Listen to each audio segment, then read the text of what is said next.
Boa tarde, amigos da TV Vila Imperial, canal 19, e amigos do nosso programa Bastidores. Hoje, eu garanto a você, telespectador, teremos um programa muito rico. Isto porque, pela qualidade dos dois convidados de hoje, qualidade na cultura e nas artes da cidade. Porque, afinal de contas, Petrópolis não pode descuidar do seu destino de cidade ligada à cultura e ao turismo. Muito bem, hoje o programa, vamos abrir o programa com uma cena muito interessante, dessas que eu recebo pela internet. São 8 mãos e apenas 2 violões e de um país da Europa tocando música brasileira. Com vocês, então, o número de abertura de Bastidores.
ouvimos uma cena bem interessante, numa música brasileira de alta qualidade, difícil de interpretação, como Tico Tico no Fubá. Então, vamos ao quadro recordando. Na semana passada nós concluímos todo o nosso espetáculo musical no Sertão de Gonzagão. Hoje vamos começar a apresentar cenas do novo espetáculo musical que eu apresentei, que dirigi, que foi Poemas Nus, Letras Vestidas. Com vocês, Recordando.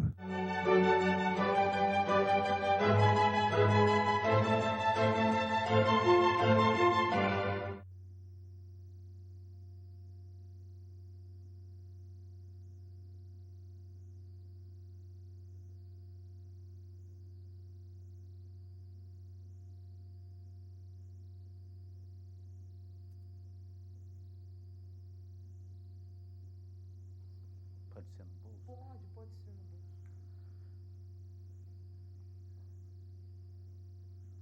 Tá. Não, tá direitinho. Que seja do conhecimento de todos, existe uma máquina chamada polígrafo, usada em requerimento policial para saber se o suspeito está mentindo. Pois vamos imaginar inventado uma máquina capaz de medir o grau de romantismo das pessoas e que esta máquina esteja esta noite aqui. Ser uma pessoa romântica independe da idade que ela possa ter. Dizem que o romântico é, por natureza, uma pessoa de bom coração, o que chamamos de coração de manteiga. Emociona-se com facilidade, expõe seus sentimentos, vibra, chora, sorri. Pois bem, qual o cenário ideal para testar o romantismo das pessoas? Uma noite de verão ou primavera, com o céu coalhado de estrelas e uma lua brilhante.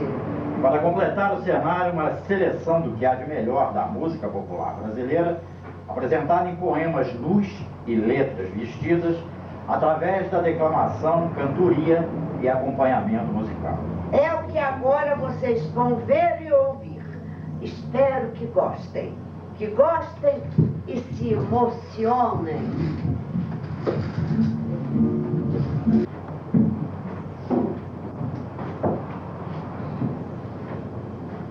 Apelo. Baden-Powell e Vinícius de Moraes. Meu amor, não vai embora. Vê a vida como chora. Vê que é triste essa canção. Não, eu te peço, não te ausentes, pois a dor que agora sentes não se esquece no perdão. Meu amado, me perdoa, pois embora ainda te doa a tristeza que causei. Eu te suplico, não destruas tantas coisas que são tuas por o mal que já paguei. Meu amado, se soubesse da tristeza que há nas preces que a chorar te faço eu. Se soubesses o momento, todo o arrependimento, como tudo entristeceu. Se soubesses como é triste em saber que tu partiste sem quiser dizer um adeus. Meu amor, tu voltarias e de novo cairias a chorar nos braços meus.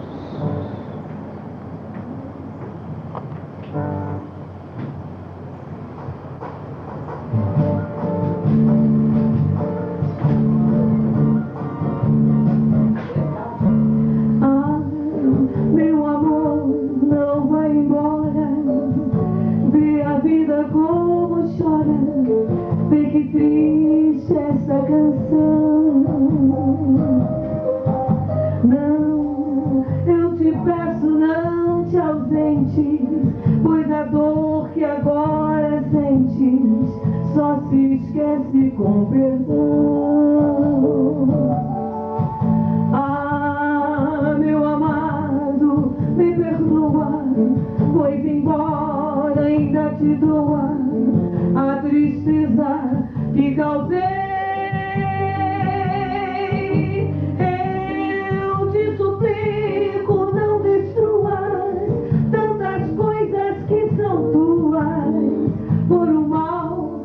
que já vaguei. Eu te suplico, não destruas tantas coisas que são tuas, por um mal que já vaguei. Ah, meu amado, se soubesses das tristezas cresces que a chorar te faço eu. Se tu soubesses no momento com o arrependimento como tudo entristeceu. Se tu soubesses como é triste eu saber que tu partiste sem sequer dizer adeus.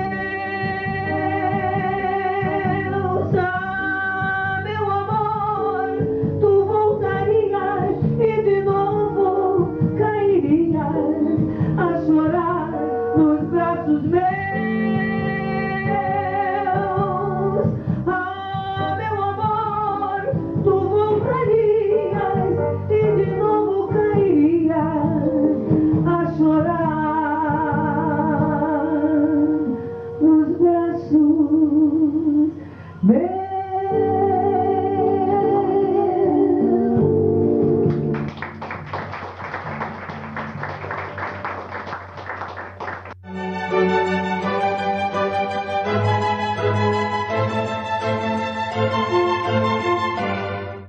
Sônia Basílio, uma das mais belas vozes femininas da nossa cidade.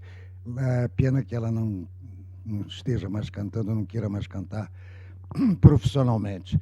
Hoje temos mais um quadro do nosso amigo Almir Tosta, nosso coprodutor aqui do programa e o fotógrafo oficial de bastidores.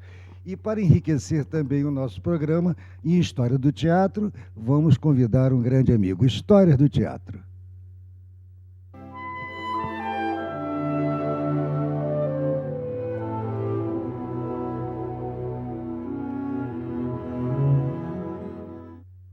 Com vocês, Fernando Viana. Fernando, o palco é seu. Boa tarde, é um prazer estar aqui mais uma vez no teu programa. Boa tarde a todos que nos assistem. Bom, eu espero contribuir com a minha pequena história do teatro. Esteja à vontade. Obrigado. Bom, a minha história do teatro começa justamente lá na escola. Eu tive a felicidade de estudar numa escola que hoje, infelizmente, não existe, mas era uma escola padrão, que era a Companhia Petropolitana de Ensino, lá em Cascatinha, que era uma escola exclusiva para funcionários dessa companhia. E eu tive a minha primeira experiência, meus primeiros contatos com a arte foi nessa escola, a qual eu agradeço muito, dona Sueli Fagundes, dona Altair Guimarães, pessoas que influenciaram muitíssimo na minha história com a arte e com o teatro. E foi a partir dessa escola onde eu conheci a música, onde eu pude experimentar poesia, que foi assim o meu salto. E esse salto se deu, primeiramente eu virei um cigano, saí aí pelo Brasil, fui morar fora e finalmente cheguei em Ouro Preto, onde eu fui fazer a Escola Ouropretana de Artes. E chegando lá, eu tive a feliz experiência de fazer parte de um filme brasileiro-alemão, uma coprodução chamado Chico Rei. Foi então em 1987, onde eu tive a minha primeira atuação, digamos assim, oficial nesse filme Chico Rei. Depois dessa minha experiência de ter passado algum tempo em Ouro Preto, eu resolvi retornar, né, aqui à terra natal, decidindo fazer realmente uma escola, uma formação, digamos assim, em teatro. E fui fazer as minhas primeiras aulas de arte cênica no Divina Providência, no Rio de Janeiro, com o professor Ricardo, Maria Clara Machado e Maria Clara Murté, que foram meus iniciantes na técnica e na experimentação do teatro. Ali no Rio de Janeiro, eu fiz a minha primeira montagem com um espetáculo de um autor alemão, do Georg Büchner, que foi Wojciech.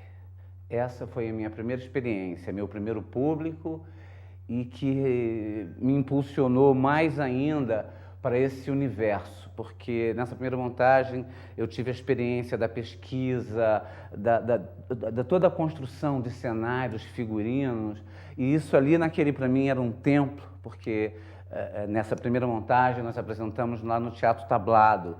Maria Clara ainda era viva e acompanhava os ensaios, e essa experiência com esses profissionais, né, como Ricardo Kozovski, Maria Clara Mortet, entre outros, foi assim definitiva nessa minha experiência, nessa minha viagem pelo teatro. Logo após essa minha formação, digamos assim, no tablado, eu pensei que eu tinha que dar um caminho, um destino. E aí vim para Petrópolis, onde na época eu tive também a felicidade de ter encontrado Wanda Palma, que produziu o primeiro espetáculo, digamos assim, o primeiro espetáculo que eu ganhei, inclusive recebi ensaio, que era uma coisa assim quase que inédita, né? Então nós montamos Roupas de Baixo, com direção do Henri Panocelli, lá no teatro, que na realidade nem era teatro, nós transformamos num espaço alternativo, que é no atual Monte Líbano.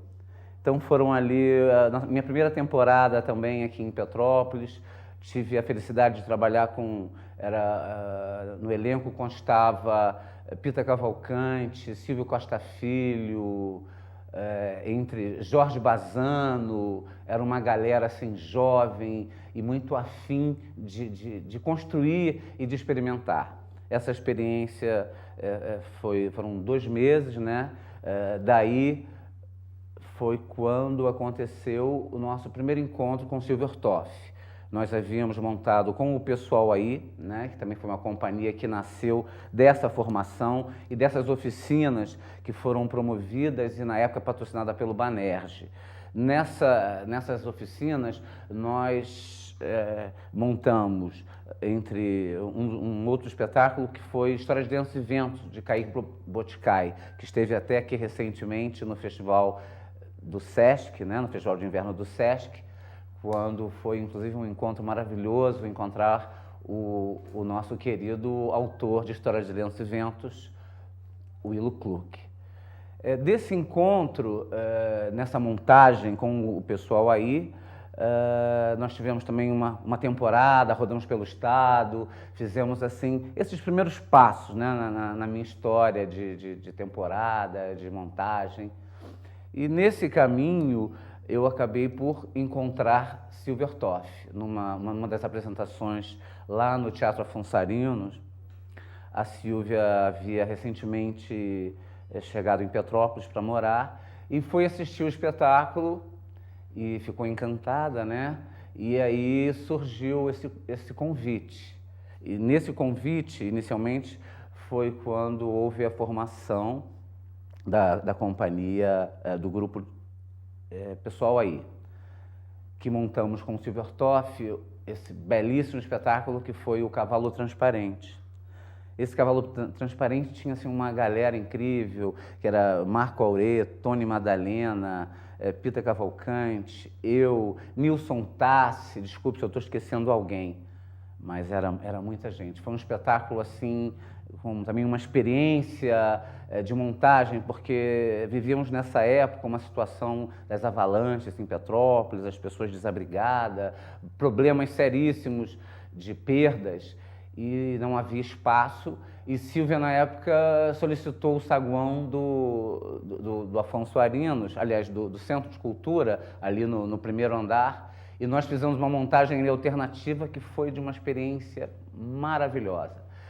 E passando essa montagem, a Silvia fez o convite para a montagem, para a formação, digamos assim, do Teatro do Livro Aberto. Aí foi em 1987 que nasceu ali o Teatro do Livro Aberto. Eu, Silvio Ortoff, Marise Manhães e Marco Aurê. Ali nós montamos, eu vou pedir as fotos, se puder ir rolando as fotos, para vocês terem só uma noção do que foi feito. Essas fotos que vocês vão assistir agora são fotos mais recentes, são das nossas atuais produções, né? A Companhia de Teatro do Livro Aberto é uma companhia de repertório. Isso quer dizer que nós temos, assim, um conjunto de espetáculos que estão prontos para serem montados e apresentados em qualquer lugar e a qualquer momento. São um total de 9 espetáculos, né? Se as Coisas Fossem Mães, Pontos de Tecer Poesia, Zé Vagão da Roda Fina e Sua Mãe Leopoldina, Se as Coisas Fossem Mães, Ervilina e o Princês, e uma montagem que vamos estar estreando agora no final do ano, que é um Alto de Natal, um texto também da Sílvia muito premiado, que é A Folia dos Três Bois.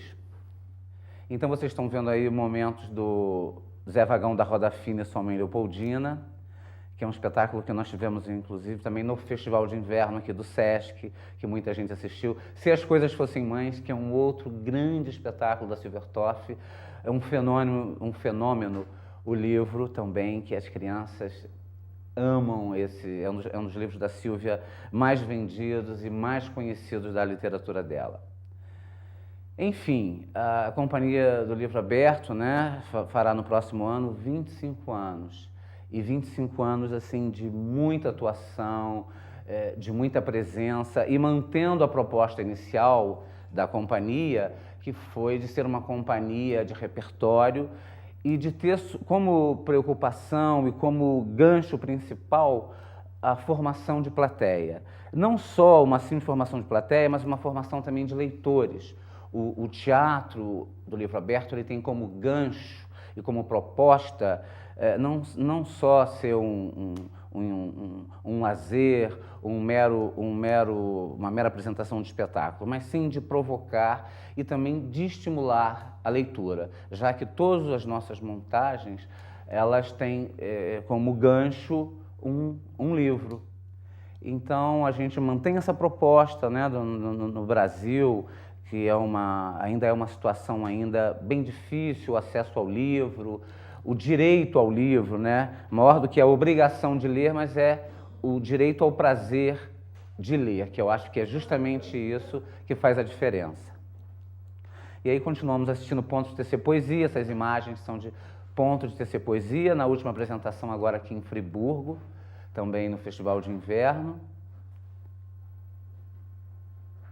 O Cavalo Transparente, que estaremos agora no Festival Internacional o FITA, né, em Angra dos Reis, em outubro. Ervilina e o Princês, também outro grande espetáculo, o texto também premiadíssimo. Aí a trupe, que agora temos a substituição de Luciana Fortunato, que agora é substituída pela nossa querida atriz Simone Gonçalves. Ali também algumas imagens também que eu, como cigano e marinheiro, sou alpinista e também fotógrafo, né? Quer dizer, eu atuo no teatro em todas as áreas, desde de pregar um botão, montar a empanada, até colocar as cortinas, se necessário for. Aqui também alguns momentos, quando eu ainda estive à frente do Teatro Municipal, na abertura do Festival de Inverno dell'Arte, que também foi uma rica experiência, não só pelo fato de poder estar à frente de uma casa que é uma obra de arte, que é o Teatro Dom Pedro, mas também pelo fato de poder estar assim tão próximo de tantos artistas, de tantas pessoas que realmente fazem a diferença na hora de trazer qualidade, de trazer arte para a cidade. O meu muito obrigado, agradeço aqui a produção do programa por essa oportunidade de mais uma vez estar aqui com vocês. Espero que eu tenha colaborado e que tenha sido agradável essa pequena história do Teatro do Livro Aberto. Obrigado.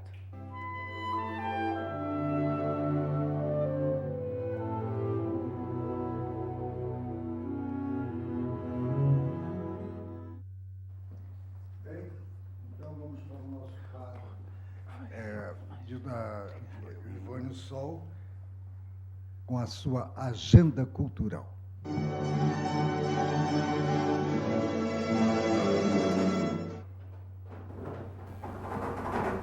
Olá, uma super tarde para você, nessa tarde ensolarada, já no mês de setembro, que chega assim com sol, com céu azul, maravilhoso.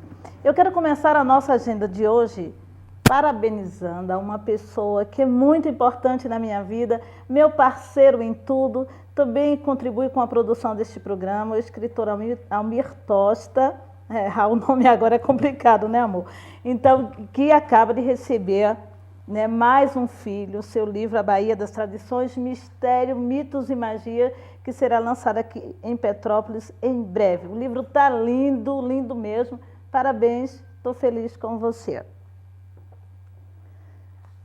O SESI Cultural promove um workshop de direito autoral. É um evento muito importante para você que lida com criação e produção cultural. Será nesta quarta-feira, dia 4 de setembro, no auditório do SESI, na rua Bingen, número 130. Este evento acontece das 9 às 18 horas, tá certo? E tem um conteúdo programático muito interessante. As vagas são limitadas e, se eu fosse você, não ficaria de fora. Continua até o dia 8 a exposição do escultor Idelbrando Lima, no Palácio de Cristal. Denominada de Metanoia, a exposição comemora 50 anos de carreira do artista e tem peças lindíssimas. Nós fomos visitar e eu fiquei encantada. Um trabalho maravilhoso. Eu recomendo a você que ainda não viu. A nossa agenda fica por aqui e a gente segue com a nossa entrevista.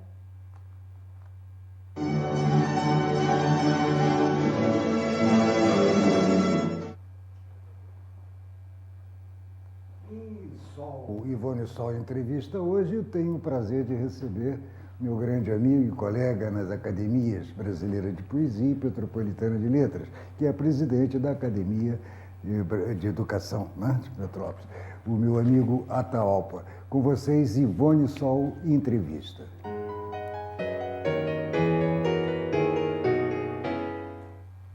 Pois é, já muito bem apresentado pelo nosso querido Ângelo Romero, hoje nós temos a honra de receber em nosso quadro Sol Entrevista o professor de Língua Portuguesa e de Literatura, que também é presidente da Academia Petropolitana de Educação, é membro das Academias Brasileira de Poesia e Petropolitana de Letras e nos dá a honra de nos ceder uma entrevista, ou por que não dizer, de bater um papo maravilhoso conosco nessa tarde. Seja muito bem-vindo, professor Ataopa. Eu que agradeço a presença e esse convite, né? Professor Ataopa, ele não atua literalmente no teatro, mas é um espectador atuante. Exato. E, digamos de passagem, crítico, no bom sentido da palavra. Não é verdade? Realmente tem uma experiência, assim, como espectador. Eu fiz 10 anos de teatro, mas como aluno, nunca consegui desenvolver isso. Então eu disse, não, vou desistir, acho que a literatura é melhor, acho que no texto sai melhor do que representando. Você falou que a literatura é melhor, que sai melhor, porque você também é escritor e leitor. Então me conta um pouco, como professor até de literatura, eu vou aprender um pouco aqui contigo, essa relação da literatura e o teatro. Pois é, essa é uma parte que eu mais, assim, gosto na hora de trabalho, né? Porque é o seguinte, o texto é literatura, o texto, a produção. Só que o teatro é aquela representação, é a arte cênica, e é mais efêmera, intensa no momento que é representado. E eu acho que a eternidade do texto, eu vi o trabalho da Silvia, né, que trabalhou com literatura, nisso que apresentou bem. Então você tem o texto eternamente. A representação, cada dia, cada local, há uma encenação diferente. Até o público interfere na produção do teatro. Então, são duas artes bem distintas. Então, o texto é literatura, a representação é arte cênica. A literatura seria a base? Eu não acho, assim, não seria. Porque você pode fazer uma representação sem o texto. Quer dizer, tem outros recursos no teatro que são importantes. Além do cenário, tem música, tem outros artifícios. Quer dizer, são artes independentes. Quer dizer, não há uma dependência. Quer dizer, você pode fazer uma apresentação, você pode ir no cinema. Chaplin trabalhou sem texto específico, né? Sem a fala. Sem o texto escrito, só né? Era no cinema mudo. Então você tinha todo um discurso pronto e você não precisava da palavra porque ele sabia encenar. Então, não há uma dependência da outra, são artes bem independentes. A gente ouve muito isso, e eu até já disse, eu já assisti ao filme. Tem um livro, por exemplo, um determinado livro que nos é recomendado. Não preciso não, já assisti ao filme. Não é a mesma coisa. Não é diferente. Deixa eu só te falar nesse aspecto que é engraçado. Eu lanço aqui o desafio. Alguém que consiga ver o filme primeiro, ver o filme, depois ler o livro. Dissociar os personagens dos atores. Desafio que alguém que consiga ver o filme. Quando você estiver lendo o livro, a imagem do ator vem à sua cabeça.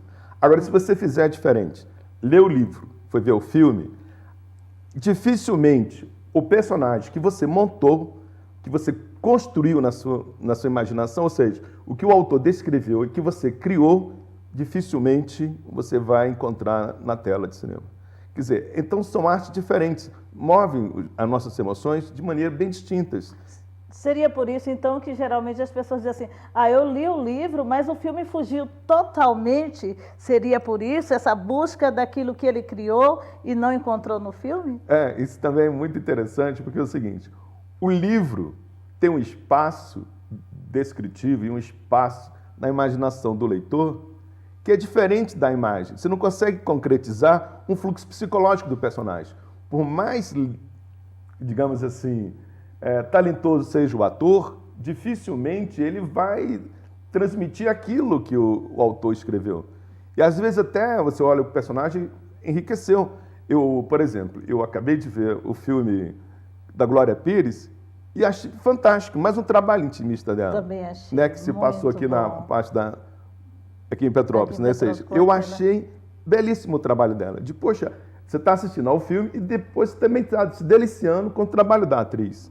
Então, nesse caso, eu acho que o teatro também me traz isso.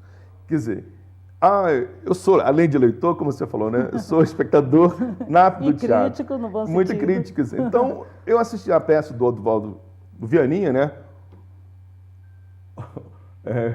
Me fugiu o nome. Viana Filho, Oswaldo, Vianinha. Oduvaldo. É isso? Oduvaldo Viana Filho. Quer dizer, o Vianinha que a gente chamava sempre Vianinha, eu fiquei procurando. Eu tenho dificuldade do primeiro nome. Não, mas assim, o Vianinha, assim. quer dizer, a gente chama Vianinha, né? Oduvaldo Viana Filho. Quer dizer, a gente ficava sempre com esse nome.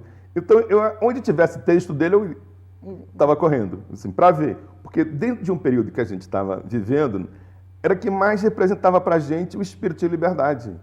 Quer dizer, os textos do Milo Fernandes. Então, essa parte da literatura me ajudou muito, quer dizer, nesse aspecto de ser do senso crítico. Quer dizer, quando eu comecei aquela parte já fugindo um pouco do aspecto da conscientização política, aí já foi pelo Anthony Artaud, aí já fui para o outro lado. Quer dizer, e a poesia do Bertolt Brecht, quer dizer, que a gente tem os textos do Brecht, que sempre eram textos bem políticos. Então, eu sou de uma geração que eu me deliciei quando ele estava fazendo aqui 25 anos atrás, contando a história, né, da Companhia de Teatro, né, quer dizer, Teatro Livro Aberto. Eu disse, poxa, que período que a gente viveu. Bom, então, você tem uma produção muito rica politicamente nesse agora, período. Já que você traz o Milo Fernandes e traz também o Oduvaldo, acho que eu acertei o nome, Filho, eles marcam justamente um momento, né, pós o golpe militar, no teatro tido como protesto. Né, que foi um momento bom, quando veio a peça Liberdade, Liberdade, Se Correr o Bicho Pega, né? Que esse aí já é do Viana. E hoje existe ainda tanto o que se manifestar, o que se protestar, e acontece ainda, você ainda vê a atuação do teatro nessa parte? Eu te falo assim uma coisa muito engraçada. Eu me emociono até hoje, quando eu vejo até vídeo do Teatro Opinião. Quer dizer, a imagem da Maria Bethânia cantando Carcará, hoje me deixa arrepiado. Quer dizer, eu tive a oportunidade de ver de perto o autor da música Carcará, quer dizer, que é o maranhense João do Vale. Então, João do Vale, para mim, precisa ser mais reverenciado. Quer dizer, então, a voz do João do Vale, a voz da Maria Bethânia. E que é pouco citado também, quer dizer, não é? Isso, pouco citado. Quer dizer, eu conheci João do Vale, mais próximo no Catete, no Forró Forrado. Então, naquele período que a gente estava vivendo, esse tipo de teatro era um teatro que nos emocionava. Quer dizer, você é jovem, então você vibrava, fazia parte. Quer dizer, mesmo sendo público, você era parte integrante da peça. Formava Então, opinião. Formava opinião. Né? Quer dizer, nós vimos, eu vi Rasga Coração, o pessoal falando, olha, a peça está sendo censurada no palco. O pessoal falando, quer dizer, então, você ali como espectador era parte integrante. Quer dizer, então, essa é o gosto que a gente tem. Hoje eu acho que o teatro pode ser feito com esse envolvimento político, ou com esse movimento de conscientização social, mas eu acho que a gente precisa agora usar os outros valores dos meios. Às vezes você vê um trabalho como esse, a criança, ou o adolescente, ou o jovem mesmo, que vive na internet, como a gente estava falando, às vezes ele não tem essa consciência, ele não tem esse contexto político. Mas agora você tem um contexto diferente, um contexto mais, digamos assim, que explora a visão mais existencial. Quer dizer, eu acho que se você pegar a grande temática, a grande questão do momento é a crise existencial. Você pode observar, as pessoas estão ainda questionando o estar no mundo. Quer dizer, nessa circunstância, eu acho que a gente precisa ter um direcionamento, porque você está vendo muitos jovens ainda, quer dizer, essa questão das manifestações de protesto, eu até já falei isso, já escrevi nas crônicas, se você tirar quem está conscientemente político ali, quer dizer, com consciência política, é pequena. Verdade. A maioria vem de um fluxo, de uma catarse, muito mais quebrar as coisas, que é o vandalismo, vem mais de um fluxo, de uma evasão, assim, de uma frustração. Quer dizer, não está tendo ali uma visão sociopolítica. Se você for observar as propostas de reivindicação dos trabalhadores, como a gente tinha antes, dos operários, do proletariado, que era a expressão do jargão da época, você pode observar que não é tanto. São reivindicações de cunho mais existencialista. Então, voltando, não seria a questão comercial que implicaria nisso? Será que ver falar de problemas de vivências individuais até, ou que atende a uma demanda grande, mas que diz diretamente à exploração do sofrimento ou do espetáculo pessoal, isso tem mais mercado? O comercial tem interferido muito na qualidade do teatro, na sua opinião? Eu não diria assim a questão comercial, mas você está fazendo o seu protesto, o seu cartaz indo para a rua. Quer dizer, o coletivo que acabou. Quer dizer, o que a gente observa é que cada um está ligando para a sua bandeira, pelo seu grupo, pela sua comunidade, pelo seu gueto, e você não tem uma manifestação coletiva. Quando a gente observou 100 mil estudantes na Rio Branco, tinha o Edson Luiz, você tinha uma proposta, você tinha uma manifestação em cima de uma proposta. O que às vezes você vê numa manifestação, cada um trabalhando a sua, quer dizer, o seu protesto, quer dizer, a sua maneira de expor. Então, eu acho que isso aí é o que está nos faltando. Quer dizer, se bem que essa diversidade tem esse movimento, quer dizer, é uma característica dessa época. Mesmo os caras pintadas, na outra geração, os caras pintados tinham um protesto, tinham uma manifestação. E era uma proposta. Agora ficou diversificada, quer dizer. E aí, só para a gente não perder o teatro, eu acho que o teatro hoje também, aí é o que eu queria te falar, sofre de um problema. Se você pegar hoje o jornal, o bilhete, um dos mais baratos, 50, 60 reais. Eu não sei se o trabalhador tem acesso. E na época do CPC da Uni, as apresentações eram na rua. Assisti muita peça de graça. Muitos textos na Unirio, nas ruas, no Largo do Machado. Quer dizer, sempre tinha as manifestações no Arcoador. E a gente fazia teatro na rua. Mas aí é onde eu coloco que entra realmente essa questão comercial, porque a gente assiste peças muito bem patrocinadas e que ainda tem um ingresso tão caro. Então, se esta peça já vem com todo um patrocínio, com toda uma estrutura, por que os preços são tão altos? Eu não sou muito de fazer propaganda, não, mas os textos do Suassuna são ótimos. Quer dizer, os textos, esses trabalhos, que estou te falando que eu vi e gosto do trabalho alternativo. Eu lembro do Carcida Becker, quer dizer, o que a gente tinha no Rio, os teatros assim, mais alternativos, e eu procurava as peças. Você chegava lá, tinha Brecht, se você pegasse, a qualidade dos textos eram ótimas. Eu levei minha mãe, né, uma vez ao teatro, que tinha muitos globais, desculpe aí, mas o texto era horrível. Eu saí e pedi, cheguei minha mãe e disse, mãe, desculpe. Eu disse, por quê? Os palavrões, eu não consigo rir, me desculpe, mas eu não consigo rir de palavrão. Quer dizer, algumas piadas, assim, sem nexo, eu não consigo. Eu tenho dificuldade, eu reconheço as minhas limitações. Então, o palavrão descabido no contexto não me desperta. E eu levei minha mãe para ver uma peça, que eu não conhecia o texto, mas tinham grandes atores, e o texto era horrível. Eu disse, mãe, pedi desculpa, agora a gente vai ver uma peça. Levei, naquela peça tinham poucas pessoas e Que isso foi aí, maravilhoso. maravilhoso. Recentemente também eu assisti a uma peça, fui até com a minha irmã dele, eu não tô, o texto é de um autor tão conhecido, mas agora me falha a memória, Nelson Rodrigues, que produção maravilhosa, né? O Nelson Rodrigues, e realmente, com atores globais e tudo, mas a linguagem não precisa tudo aquilo, exagero. Para provocar humor, o riso não precisa de tanto palavrões. Sem querer censurar, eu acho que nós vivemos outros tempos, com certeza, mas sem exagero. Deixa eu entrar num outro assunto interessante e muito recente. Eu assisti a um curso ministrado por você, a professora Leila, né? Leila Seabra, sobre o realismo fantástico na literatura.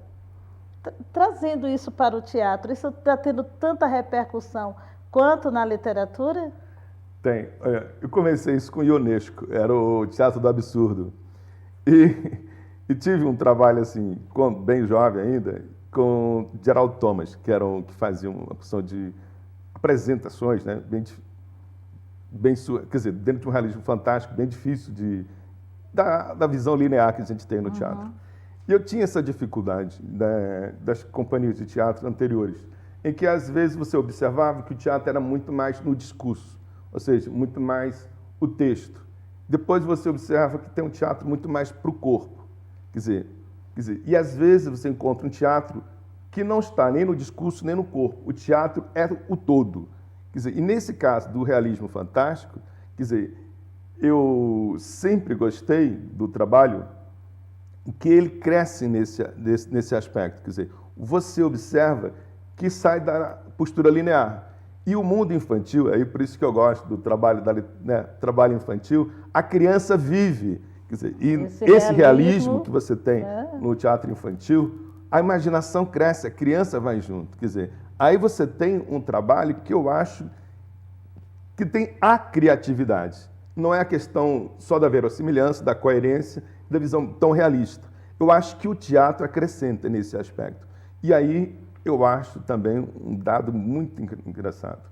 Porque você não precisa chorar para dizer que está chorando. Então você tem uma outra manifestação que cresce a questão do espírito. Então aí eu sempre gosto de observar quando o ator deixa o personagem florir e você observa que ele desaparece. O ator desaparece. E você vê o personagem, desde a linguagem, os gestos, tudo. Você observa isso. Então, o que acontece?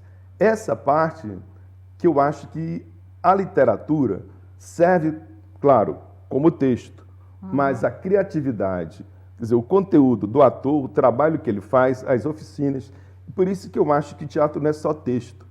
Quer dizer, o teatro tem uma outra... Mas não é mesmo. Pois é, quer dizer, o teatro não é só o texto. Você pode ter um bom texto, mas mal representado. Quantas vezes eu já vi Hamlet horrível? Quer dizer, textos belíssimos e o texto, quer dizer, representado de maneira tão tarcânea. E se eu não estou enganada, no realismo fantástico, tudo ganha importância. Não é? Você citou que não é só o corpo, não é só a fala, então um objeto passa a ser imprescindível naquele conteúdo, naquele contexto. Pelo menos pelo que eu já li e o muito que aprendi lá na TUC, que eu ainda era um pouco... Primeiro porque não me sentia seduzida. Embora a gente sabe que o realismo fantástico sempre existiu, não denominado assim, mas os textos de Monteiro Lobato, por exemplo, tem tanto disso, não é? Da literatura infantil dele, a Emília e outros, se eu já compreendi, se eu fui uma boa aluna na sua aula, né? O texto A Emília e outros personagens do Sítio do Pica-Pau Amarelo retratam muito bem isso. Eu aprendi, professor. Tá, aprendeu. Olha só. O Auto da Compadecida, eu acho que todo mundo já viu, pelo menos no teatro, no cinema, alguma coisa. Vezes. Alguma coisa. Eu acho que é um texto bem característico. Agora, você morre, ressuscita e depois volta. E tudo é normal. E tudo é normal. Então, o Auto da Compadecida, e trabalha bem isso, né? Por isso que eu estou falando Ariano Suassuna, os textos são ótimos. É verdade. O que às vezes eu também gosto, quando adaptado, assim, que obriga a isso, são os textos do Guimarães Rosa. Se você pegar um texto do Guimarães Rosa, para você colocar em cenário, você tem que crescer nesse aspecto. Alguns textos te cobram isso. Dias Gomes também, Dias né? Gomes, quer dizer, Saramandaia, o pessoal que está vendo aí, é extremamente dentro de uma realidade, né, de um contexto, hoje tem celular, na época não tinha, né, já tem toda uma adaptação, e aí você vai ver, em Saramandaia, o que tem asas, bom, você vai ter outros personagens, o que bota, né, a formiga pelo nariz, a Dona Redonda que vai explodir, então você pode... com suas raízes, Isso, com as suas né? raízes, então ele está trabalhando dentro de um discurso, dentro de um aspecto até verossímil, mas o surreal, a postura de alguém numa cadeira. Quer dizer, isso eu acho que é realmente o fantástico. Isso quebra essa proposta da coisa convencional. Como os nossos medidores de tempo já estão nos sinalizando, deixa eu te fazer uma pergunta. Como professor, a importância do teatro na prática pedagógica? Olha, o teatro me ajudou nesse aspecto. Às vezes você tem que ensinar em sala de aula. Ou sempre? Não, às vezes. Porque a determinados momentos você tem que ser real, né? Ou seja, assim, a verdade. Ensinar é quando você tem problemas particulares e chegar na sala que não tem nada a ver com isso. Ah, mas Então, eu estou perguntando, isso você? Veja só, isso é um item que me ajudou, eu estou falando como pessoa. Certo. O outro item que eu vou falar aqui para você, que me ajudou muito no teatro, eu sou gago. Acredite se quiser. Quando criança... Vou pensar se eu acredito. Pois é, o exercício de teatro me fez falar da forma como você está vendo. Então, foi exercício. E a natação também. Quer dizer, ganhei uma postura de voz diferente pelo exercício do teatro. Entendeu? Isso que... O outro item também importante na questão do teatro é o lado pedagógico. E aí a criança aprende mais, ela se interessa pela leitura a partir das encenações. Você vai ver a literatura infantil e ele imagina e cresce nesse aspecto. Eu acho isso fantástico também. Fantástico mesmo. Vivi isso muito, sempre usei o teatro na sala de aula e tive resultados maravilhosos. Para encerrar, eu quero saber do escritor. Me fala dos teus livros, dos teus trabalhos dentro da literatura. Pois é, essa é a parte que eu menos gosto de divulgar. Porque é o seguinte, Mas não deveria. Me chamo de poeta, mas eu não me considero poeta. Eu ainda estou aprendendo. Eu, claro, já tenho 4 livros publicados, ainda estou no aprendizado. E não me chamo poeta porque poeta para mim é Fernando Pessoa. Falta muito para mim. Então, a distância, Drummond é poeta. Olha, eu me sentia, quando eu sempre dizia, a pessoa com quem eu mais me identifico, que eu mais gosto é Fernando Pessoa. Mas hoje todo mundo está dizendo isso, coisa boa, que eu fico feliz quando encontro alguém que gosta. É referência. É referência pra mim. mesmo. Na prosa, Guimarães Rosa. Eu tenho uma referência, tenho que fazer mesmo uma louvação a esses dois. O Quintana também. Quer dizer, eu acho um poeta simples e diz muito, que são poucas coisas. Então, para eu chegar lá, eu tenho que aprender muito. Você recomendo fazer a leitura do meu site, que você vai ver lá quem são os meus preferidos. Mário Quintana e Fernando Pessoa. É bom que está registrado para dizer que eu estou copiando, né? Não, Atalva, que bom eu que ter você aqui. Que aula maravilhosa, tá certo? E eu já li, quero dizer também que eu já li poemas seu e não é assim, não. Eu acho que você é poeta sim. Não. Até porque a poesia ela tem tantos campos. Tantas vertentes, se é assim que eu posso dizer. Muito obrigada. Eu que agradeço. Nossa entrevista fica por aqui e a gente volta na próxima semana. Obrigado. Até lá. Bem, vamos então para o nosso quadro final. Teatro em Gotas, que vai apresentar hoje uma pequena cena da minha revista musical Teatro em Gotas, com as minhas queridas atrizes Sônia Cabral, Florisbela Nascimento e Marina Ramos. Uma pequena cena bem interessante para finalizar o nosso programa de hoje. Teatro em Gotas.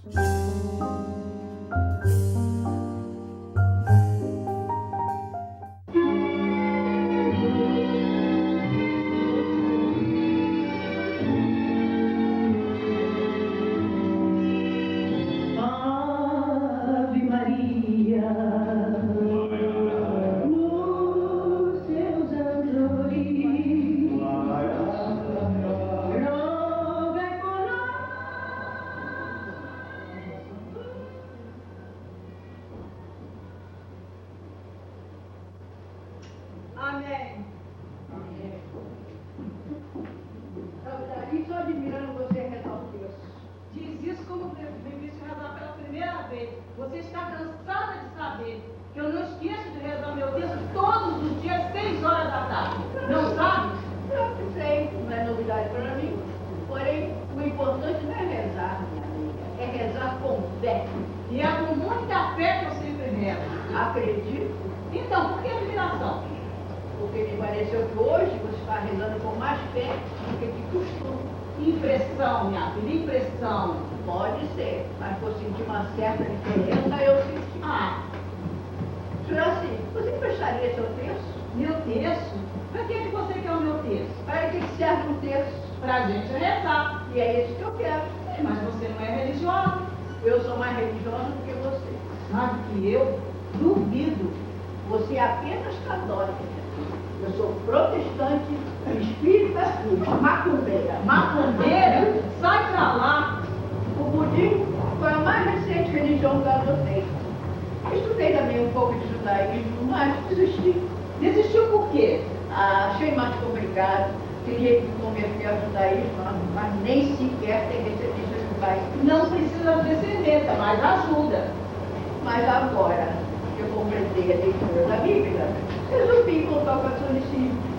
Já sei até rezar o texto. É? Quem ensinou? Ninguém. Só aprendi só de ver você rezar. Desconjuro. Não sei como que você consegue misturar tantas religiões na cabeça. É mais fácil do que misturar o óleo à água. Todos professam o mesmo Deus, Criador do universo. É nele que eu acredito. Portanto, como provei, sou mais religiosa que você. E para que você precisa de tantas religiões assim? Porque, compreendendo o necessário de cada uma, talvez eu possa entender melhor o ser humano. E entender o ser humano, quem sabe que eu posso aceitar com mais resignação meu destino. Por quê? Você se considera uma pessoa infeliz, revoltada? Infeliz eu sou, revoltada eu já fui. Mas o estudo das religiões fez com que eu amenizasse o sentimento de revolta que eu carregava no meu coração. Mas aos poucos fui amenizando a dor. Mas ainda vi um pouco inconformada. Inconformada por quê? Olha, esse retrato, eu nunca mostrei a ninguém. Ah, que menina bonita. Quem é? É minha neta. Sua neta? E onde ela está? Eu daria tudo para saber onde está. A última vez que eu vi a minha neta, ela foi à igreja fazer a primeira comunhão. E eu fiquei atrás do pilastro da igreja chorando. Chorando por quê? Porque eu não fui convidada. Mas por que não foi convidada? Porque minha filha não se dá comigo. Se ela é uma filha desnaturada, não merece as suas lágrimas. Eu não choro por minha filha. Por ela, eu chorei tudo que tinha que chorar. Eu choro por minha neta. E até os 8 anos eu ajudei a criar. Mesmo depois que eu fui abandonado pela família, continuei a pagar seus estudos. Só interrompi a remessa quando ele entrou para a faculdade, porque eu aí não tinha mais recursos. Mas e a sua neta? Ela nunca lhe procurou? Nunca. A princípio, era uma criança, não entendia certas coisas. Mas hoje, ela está com 21 anos.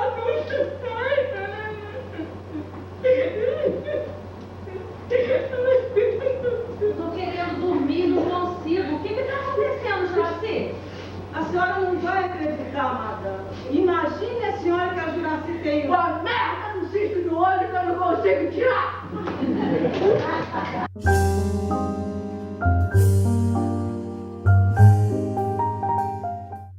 Bem, meu amigo telespectador, espero que vocês tenham gostado do programa de hoje e gostaria de desejar a vocês um final de tarde ensolarado, né? E uma boa semana e que esteja conosco na próxima terça-feira para nos prestigiar com o nosso Bastidores. Até a próxima semana e obrigado pela sua audiência.